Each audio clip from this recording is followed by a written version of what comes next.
and I'm really delighted to be joined today by my colleague and friend Mara Olekalns. Mara is a Professor of Management with a specialisation in negotiation. She has deep expertise in negotiations and is recognised as a global expert on particularly the issue of gender differences in negotiations. Mara's research also focuses on issues of relational resilience, adversity, and trust in negotiations. I'm really thrilled to have Mara be the focus of our final workshop because I have personally benefited so much from her wise counsel and advice over the years.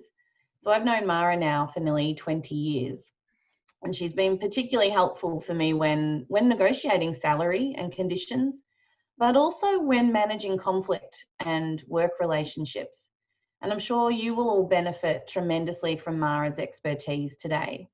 We're certainly anchoring on the home context for much of our discussion, but I found that many of Mara's strategies also work well when having to negotiate and resolve tensions with close friends in a work context, particularly where you really want to maintain a very positive and close bond with those work colleagues and friends. So over to you, Mara. Thank you, Jodie, for the very gracious, as always, introduction. And thank you all for joining us in this last webinar of the Women in Leadership series. So our topic today is one that's always relevant to us, but has gained in importance as we've all worked from home for most of the year. And that is how we manage the distribution of labour at home. And we really, at the moment, because we're working from home, have two distinct challenges. One is our everyday challenge, which is how do we divide up household tasks between the adults in the house. But the other layer that's been added by work from home is how do we juggle the balance between work tasks and household tasks when we're all struggling to find time.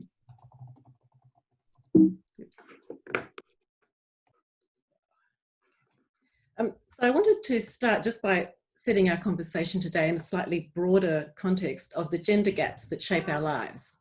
And the first of those is also the one that receives the most attention. That is the gender wage gap. So we know that for a very long time, women and men have earned very different, markedly different salaries despite doing the same work. And all of the interventions that have been tried have been very slow in addressing the gender gap.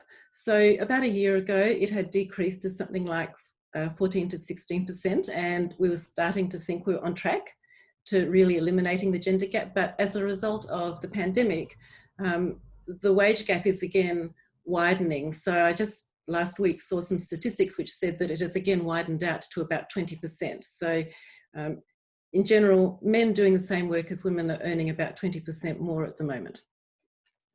The most hidden of the gender gaps that doesn't get very little attention is a gap in cognitive load.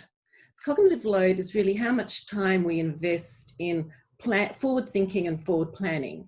So things like setting up the household schedule for the week, figuring out if you have children where they need to be, when they need to be there, whose responsibility it is to do the transporting, thinking about the household menu for the week, working out, doing your meal planning, working out what you need to buy, making sure that your refrigerator is stocked.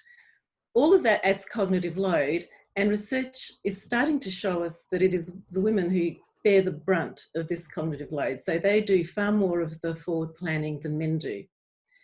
And the third gender gap that we know about, and it is gaining increasingly more attention, is the gap in domestic labour. So there is, a lot of research now which shows us that there's an inequitable distribution of domestic labour in the household, and that women carry more of the burden than men in terms of domestic labour. And we might have hoped that in a world where we're all working from home, we can counteract that maybe when we're all home, we share the workload a little bit more evenly. But the research that we have tells us that this is not the case. So around the world, we see that everybody's workload has increased. So no doubt both men and women are spending more time on unpaid labour in the household, but women's workload increases more. So earlier this year, the University of Melbourne did a survey which showed that men reported their unpaid labour in the household to increase by about 6 hours a week, whereas women's unpaid labour increased by about 10 hours a week. And that gap in the unpaid labour that men and women are doing flows on to affect what else we can do, because time is for us zero sum. And so when women do more of the unpaid labour in the household than men, they must sacrifice something. And it's either sacrificing time spent on paid labour or sacrificing personal time and leisure time. It's perhaps not then surprising that also around the world, we see reports of women saying that they are far more dissatisfied than men with the division of paid and unpaid labour. And this, of course, has the potential to bubble up and create tension within our home relationships. So flowing on from that, it's also perhaps not surprising that at the moment, business is booming for divorce lawyers. That again, I know that in the US, in New Zealand, and also in Australia, divorce lawyers are reporting that they have a really high rate of contact from people asking for initial consultations to discuss the possibility of divorce and how that might work, and are anticipating that, as the pandemic winds down and we return to our normal lives, we will actually see the divorce rate increase. So all of this suggests that working from home has created new tensions in our lives, and we need to think about how we might resolve those tensions. The first thing to think about is what underpins the tensions that develop. And so I want to talk a little bit about what I'm thinking of as the hidden forces in our lives that make it harder for us to negotiate and renegotiate the division of labour in our households, and that have the potential to bubble up and create tension and hurt our relationships. The first of those, the first two I'm going to talk about, tell us a little bit about how and why it is that imbalances in the division of labour might develop. So first we can think about what happens when we're under stress. So as we all struggle to work at home, not all of us have perfect circumstances to do that from. So it might turn out that, your children, your partner, your pets are all sharing the kitchen table trying to do work. So what we see is that the boundaries between household chores and work tasks have become increasingly blurred. So, nobody leaves for work anymore. Nobody comes home from work anymore. So the boundary of when we should be investing our time and energy in paid labour and unpaid labour is much more blurred. And we see that household chores and caregiving tasks intrude and spill over to affect our work tasks, and vice versa. That kind of goes both ways. And so that spillover increases the level of strain that we experience in general, and can also strain our relationships. But what happens when we experience this strain and we try and resolve it? So as our level of stress goes up, first of all, we tend to communicate less. So communication starts to break down, but we also have less energy to invest in thinking through what might look like a fair way of managing these boundaries and managing the allocation of the various tasks that need to be done. So how do we prevent this strain? So our go-to for preventing this strain is to turn to sort of simplifying rules of thumb that help us make decisions without having to think too hard. And, as much as it pains me to say this, in the household, when we turn to simplifying rules for deciding how we allocate time across people in terms of who does more of the household chores, who gets more time to do their work tasks, we turn to gender-based role expectations.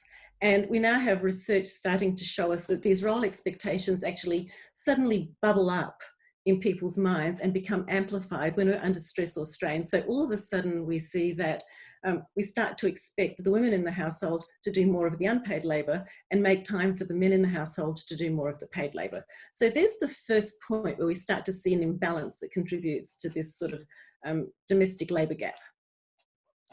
Then related to that is, we also have less energy to devote to strategic planning. So we tend instead to respond in the moment in making decisions about who's going to do what.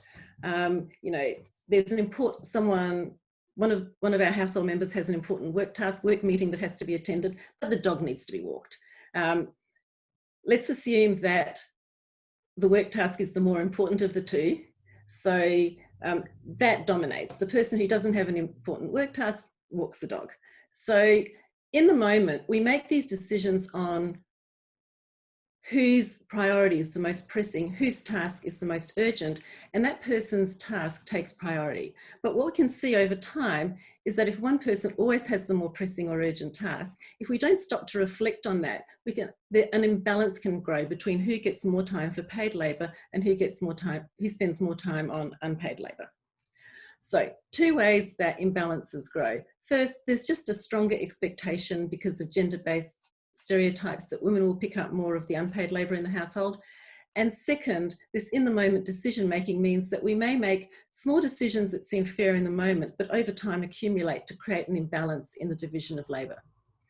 Then, in addition to that, we can see relationship factors in play that also influence how we manage this tension and actually exacerbate the tensions in our relationships. One of the challenges that we have here is that we're now negotiating or trying to negotiate in close relationships, and that a little bit changes our perspective on how we go about negotiating. So at work, when we negotiate, we can live with a certain amount of tension in our workplace relationships. We don't really worry as much about long-term consequences, but at home, when we're negotiating with our partners, we do worry about the long-term consequences of creating tension, of saying no within a relationship, of asking to have our needs met and asserting ourselves. And so we give priority to preserving the relationship. And what that means is that we say yes more often than we might want to. And as a result, we start to find that our needs are not met. Unmet needs in the long run, create tension. And that's something that I'll come back to in my second set of slides. The other factor in play here is that in close relationships, to some extent, we expect that our partners can mind read.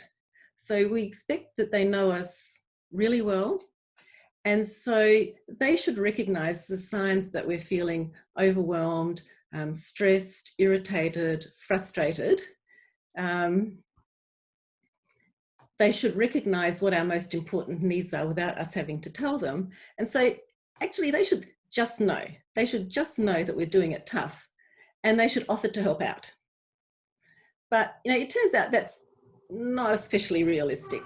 They don't often just know, and so they don't meet our expectations. What happens is that we feel frustrated. We expect our partners to just know that we're feeling frustrated. We hope that they will take some kind of action to help relieve that frustration. And when they don't, we feel disappointed. Perhaps even more so, we start to wonder whether they're really as committed to the relationship as we thought they were. They should have just known that we're carrying too much of the workload. They should have just known that we're overburdened. And when they don't, we start to call into question the relationship. So this idea that by taking action to preserve relationships, we accommodate and can reach lopsided agreements, and the fact that we expect our partners to just know, and so they sometimes fail to meet our expectations because we have assumed they know them and we haven't spelled them out, means that tension starts to slowly grow in our relationship. So these are kind of the problems that we face as we start to try and negotiate the distribution of labour in the workplace, in the home. That there are new tensions that have been brought into the home because we're juggling work and household tasks. And there are new tensions because it becomes more important for us to be able to negotiate, in a sense, in the way that we would negotiate at work. Relationship derailments. The ways in which our relationships can go off the rails, in general, but again, everything has been amplified because we are with each other so much more of the time. And, most of us probably didn't envisage a life in which we were going to spend 24/7 with our partners month after month after month. So all of these strategies I'm going to talk about would be strategies I'd use every day, but the need for them has become greater as we kind of work from home. And the first of these is to try and tackle our frustrations early. So we do have this tendency when something small frustrates us or irritates us just to overlook it, because it is easier. It keeps the relationship going more smoothly to mention it. And sometimes mentioning it can seem petty. But those, as conflict resolution researchers will tell us, and mediators will tell us, simply ignoring the problems doesn't make them go away. And in fact, what happens is that those small niggles grow. And every time it happens, we get a little bit more frustrated, a little bit more annoyed, a little bit angrier. So the popular press has been full of examples of small niggles that start to irritate over time. The top of my list is, my husband sounds like a horse when he eats. Yes, that was fine when I only had to listen to him at one meal, but now I have to listen to him through 3 meals and I can't stand it anymore. So the mental image of that is just wonderful for me. Smaller things, I can't believe what a noisy typer my husband is. It's driving me insane. Or, why does she need a clean cup every time she has a drink? Can't she see how many dirty dishes there are at the end of the day? So, all of these are small annoyances. All of these are things we probably didn't know about our partners before we started living in such close contact. And you can see that, one day of sounding like a horse or one day of noisy typing, not so much of a problem, but after a month, it's really starting to become a big problem. And what we want to do is tackle this before, for example, we march into our partner's home office and, crack their keyboard in half on the edge of the desk because we're finally so annoyed by the noisy typing. Not that I'm drawing from personal experience at all. So tackle frustrations early. Speak up, and again, speak up in the spirit of problem solving. So it's one thing to march in and say, do you know how noisy you are? It's really annoying. It doesn't really do much for the relationship, but if you can walk in and say, I wonder if you're aware of how loud your keyboard is. It's really starting to disrupt my concentration. Can we find a way to kind of, mute the sound of your keyboard, find a way that my concentration cannot be disturbed. So present the problem for you. It makes it easy for the person to try and solve it. And that feeds into actually the third point that I want to talk about, which is the blame game. The second point of derailment is what I'm going to call the slow burn of resentment. And this really relates to our strong desire to preserve our relationships, preserve and protect our relationships. So I will say that there are two things that research shows us about women. One is that they are much more in general relationship oriented and concerned about how behaviour today impacts relationships in the future. And the second is that they are much more willing to behave altruistically. So they're much more willing to sacrifice for the common good and to preserve relationships. And so when we're in this setting where we're trying to find the balance between paid and unpaid labour, and when we're trying to distribute all of the household tasks that need to get done, it's very easy for us to act in an altruistic way. It's very easy to say yes, particularly to small things. Oh, it's okay, I'll walk the dog today. Or it's okay, I'll whip up a quick dinner tonight. Or it's okay, I'll sit with the kids while they're doing their homework. But every time we do that, we're losing time that we'd be using for ourselves, and we're giving time to the other person that they can use for themselves. And so we're creating this imbalance that I talked about, and it starts to grow. And the problem with that is not only that we see an increasing discrepancy between who gets more sort of paid labour time and leisure time and who gets less, we start to feel resentful. So, even when we just look at relationships, we see that people in short-term relationships tend to report being less happy, and they're less happy because they accommodate each other all the time.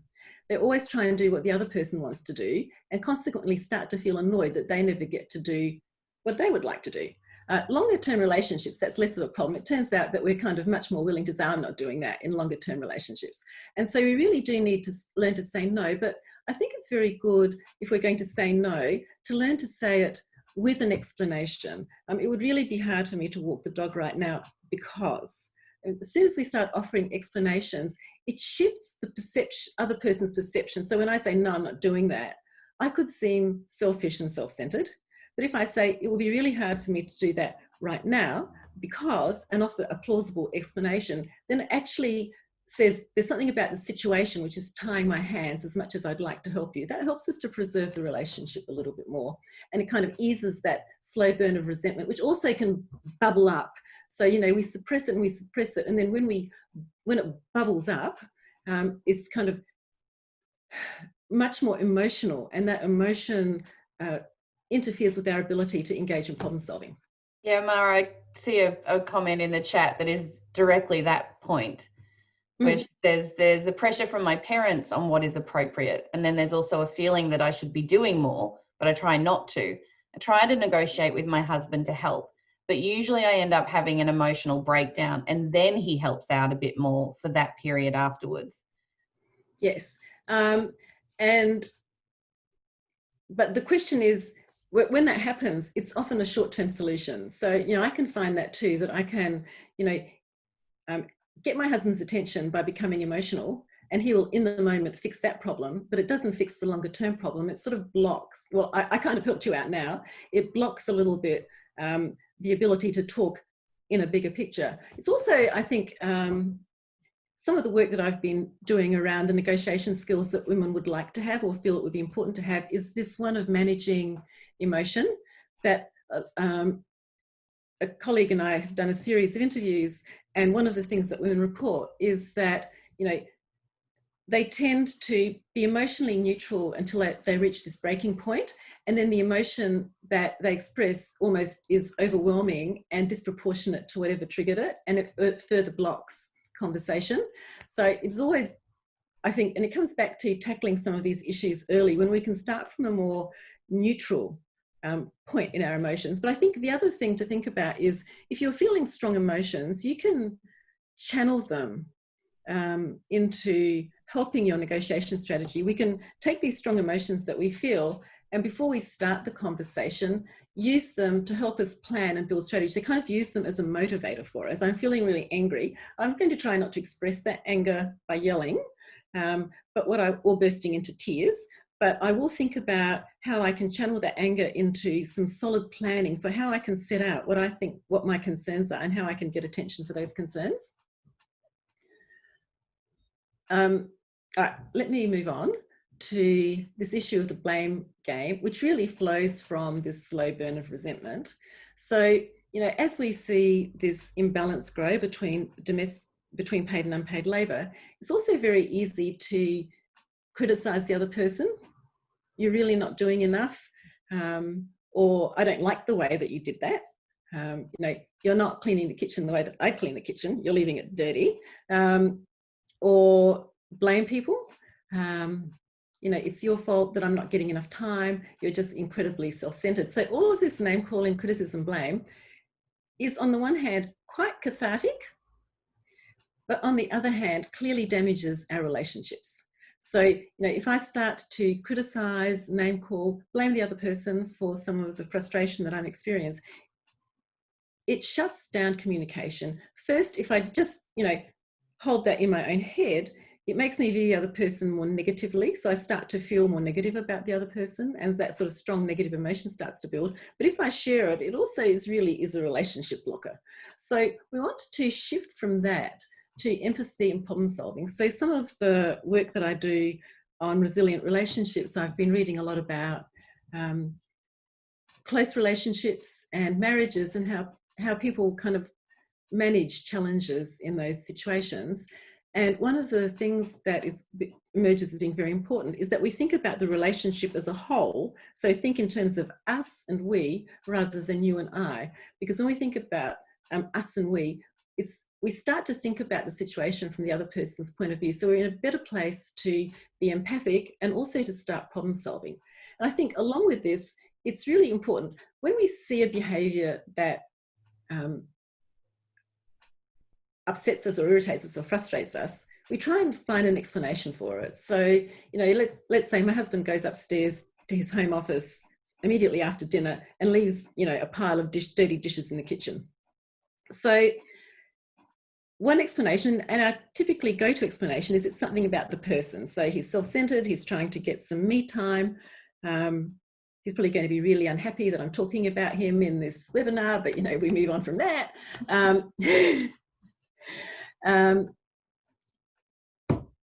And so I conclude he's just being really selfish. So that's kind of a negative explanation. But if I try to see the situation from his perspective, you know, perhaps the explanation that I offer is a different explanation. Perhaps it is he's feeling anxious, he's feeling overwhelmed, he's feeling stressed.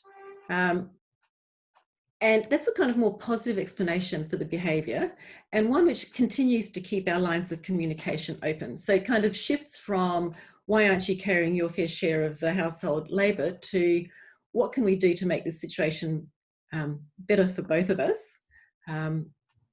And how can we sort of deal with your feelings of being overwhelmed? So I think here the point is that, again, we want to try and, before we jump to a conclusion about the person being sort of selfish and self-oriented, we think about other reasons that this might be happening. If I was in this person's shoes and I did this, why would I have done it? And sometimes the explanation is not simply that I'm being incredibly self-centered. And that sort of flows into the last point that I want to make, which is really takes us more into the realm of traditional negotiation skills. And this is kind of a concern that sometimes our important and unmet needs remain unmet. And we really, this is a point of tension. If something that's really important to me continues not to be met, I continue not to get an important need met, obviously I'm going to start to feel increasingly resentful and increasingly annoyed. So how do we go about managing this? I'm going to take the example of trying to just divide up our household tasks. And the simplest way of doing that would be just to write a list of everything that needs to get done, try and estimate how much time is allocated to each of these tasks, and then do an even split. We just split down the middle, make sure that we're roughly doing the same amount of hours, and, you know, in a sense, problem solved.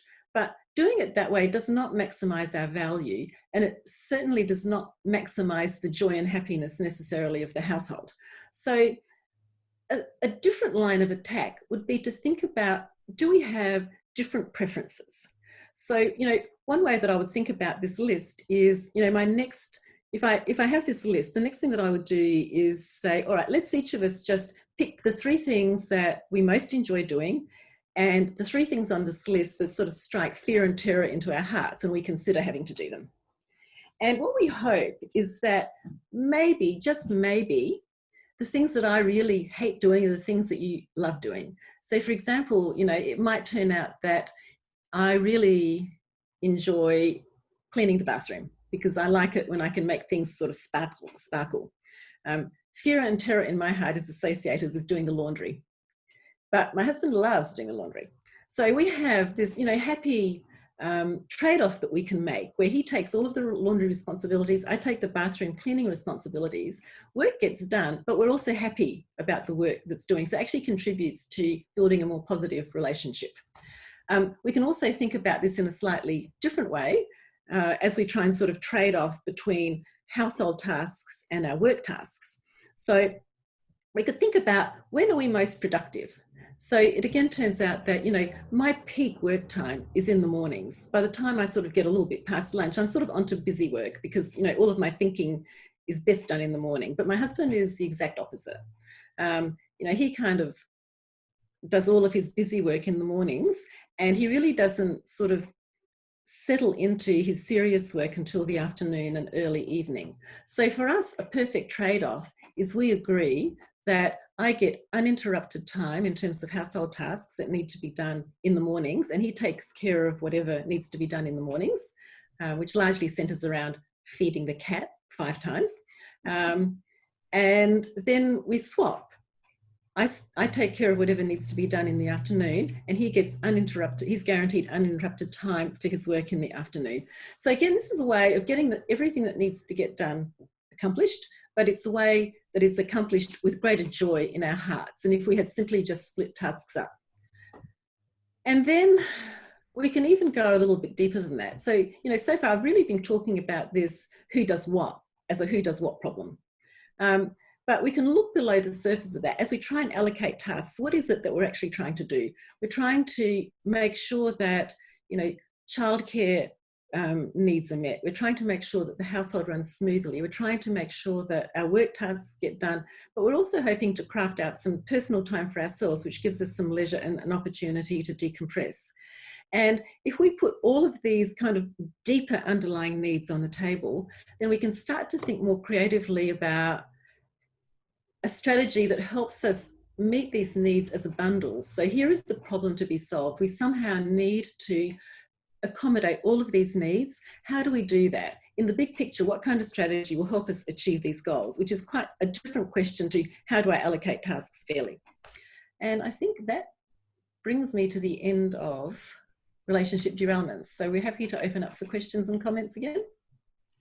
Yeah, absolutely. So if anyone wants to raise their hand. I think I've already mentioned the first point, which is, you know, once you've had your negotiation, don't declare problem solved, because, you know, our situations are very fluid and they flow. And if we declare problem solved at the end of a negotiation, even in, you know, our workplace negotiations and all of our negotiations, when the world changes, we may need to revisit, review and change the agreements that we've reached. So I think it's really good, but particularly in our home lives, to build in a review date. You know, let's try this for a month and see how it works. And then let's check in with each other and see whether it's going as well as we thought or whether we need to make some adjustments. The second point that I've talked about a lot is that it's really important to pivot towards problem solving. Away from thinking of this as a negotiation, which actually tends to make us very competitive, but to think about problem solving. And the phrase that I like here, which I take from Fisher and Urey, who are kind of two of my heroes of negotiation. And, you know, one of their recommendations is go hard on the problem, soft on the person. And this really goes to the point that we should avoid criticizing, blaming, attacking the other person. None of that really helps us. We can, if we instead pivot towards the problem to be solved, we can work together, and working together as a unit always is more constructive and helpful and builds stronger relationships. The third point that I've sort of been coming back to is if we just sit down and take a few moments to think about what our needs are, what's likely to create demands in our lives over the next week, over the next month, and try to strategically prioritize those in a way that suits both of us in a household, then it again helps us to craft something that creates greater joy and greater happiness in our lives. And so we kind of take on the tasks that we like a little bit less without as much resentment. And the one thing that I don't have on this slide, it kind of goes back to something that Jodie just said as well, is that I think there is a big place here for expressing gratitude and compassion. So I think even for the smallest tasks, it's worth acknowledging that someone has taken on that task and saying thank you. I say thank you far more now than I used to, in acknowledgement of things that are getting done. So I think, you know, expressing gratitude really helps cement relationships, and also compassion, that we understand that, you know, if we're having a hard time, probably the other people in our lives are having a hard time too. And that perspective taking also helps us think through how best we can share and solve the problems that are sort of shaping our relationships. I think that's a great point to end on, Mara. I love that message about gratitude. It's a great way of really reducing tension. We actually practice that at home during remote learning with my son, where each night at dinner, we would just reflect on the day and just one thing you would thank the other person for. And even now, reflecting as he's been back at school, I asked him this last week at school, what does he remember most from lockdown? And his big thing that he was grateful for was that each week I would make him scrambled eggs and smashed avocado on toast at 10 a.m. so it would get him through his least favorite subject. And that's become one of his enduring memories, that I did that for him. And I mean, at times I was like, I don't have time for this. I'm juggling so much work. This is insane. But that little gesture on my part, and then his gratitude for it, yeah, that was a great way of us always kind of being thankful to each other for the little things we did during lockdown. So I hope from this last workshop in this series that we end with a real message of community and support. It's one of the things I'm most proud of about being a part of the business school, is this incredible strength of the community of women. I love all the diversity in my classroom. Mara and I have both been at the school for around 20 years, so there's a rich alumni network for us, but there's something particularly powerful about the community of women of MBS, and I'm really pleased that we were able to leverage technology and use this series to support you a little bit during the pandemic. We're really hoping to continue this in 2021. So if there's any topics that you'd particularly like covered, we'd love to hear them. You can reach out to me personally. So for any of you that I've taught or that I know, you've got my email address and probably my mobile number. For anyone else, you can find my email address on the MBS website, but you can also suggest anything in the feedback survey that you'll get sent after this workshop. I'm also really proud that next year we'll be offering 2 versions of our Women in Leadership Executive Program. So the first will probably be in April, and you'll get an email about this early next year. And that program is going to focus particularly on supporting women at that emerging leader stage in their career. And the second program will be in October, and that one really focuses on the particular challenges of women in the C-suite and very senior roles. So we're hoping just to continue this message of support and camaraderie and really be great advocates for ourselves and each other. Stay safe, stay well. We wish you a really good summer, and we look forward to being back in touch in the new year. Thanks so much.